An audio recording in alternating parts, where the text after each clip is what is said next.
Mahesh Babu Rajamouli cinema మీద ఇప్పుడు Hollywood సైతం కన్నేసింది.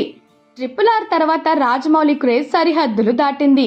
ఆస్కార్ జెండా మీద మన చిత్ర పరిశ్రమ కీర్తి పతకాన్ని రెపరెపలాడించాడు. గోల్డెన్ గ్లోబ్ వేదిక పైన మన సినిమాల గురించి చెప్పుకునేలా చేశాడు. అలాంటి రాజమౌళి నెక్స్ట్ ప్రాజెక్ట్ మీద వరల్డ్ మీడియా సైతం కన్నేసింది.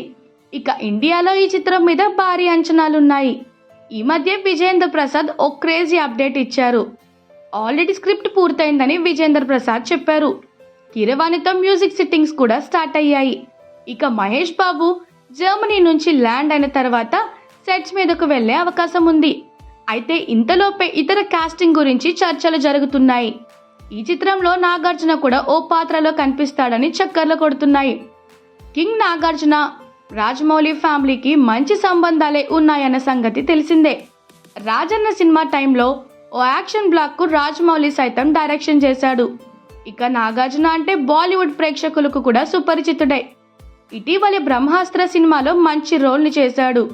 అందుకే నాగార్జున అయితే ఈ పాత్రకు అటు నార్త్ ఇటు సౌత్ లో కూడా క్రేజ్ ఉంటుందని భావిస్తున్నారట. చూస్తుంటే రాజమౌళి ప్రాజెక్ట్ లో అన్ని భాషలకు చెందిన స్టార్లు కనిపించేలా ఉన్నారు. సౌత్ నార్త్ బాలీవుడ్ టాలీవుడ్ అని తేడా ఏ మాత్రం లేకుండా అందరినీ ఈ ప్రాజెక్ట్లోకి తీసుకునేలా ఉన్నారు. ఆఫ్రికా అడవుల నేపథ్యంలో అడ్వెంచరస్ మూవీగా ఈ చిత్రాన్ని రాజమౌళి ప్లాన్ చేస్తున్న సంగతి తెలిసిందే. RRR తర్వాత చాలా గ్యాప్ టైం తీసుకొని రాజమౌళి విజేంద్ర ప్రసాద్ ఈ ప్రాజెక్ట్ను రెడీ చేసిన సంగతి తెలిసిందే.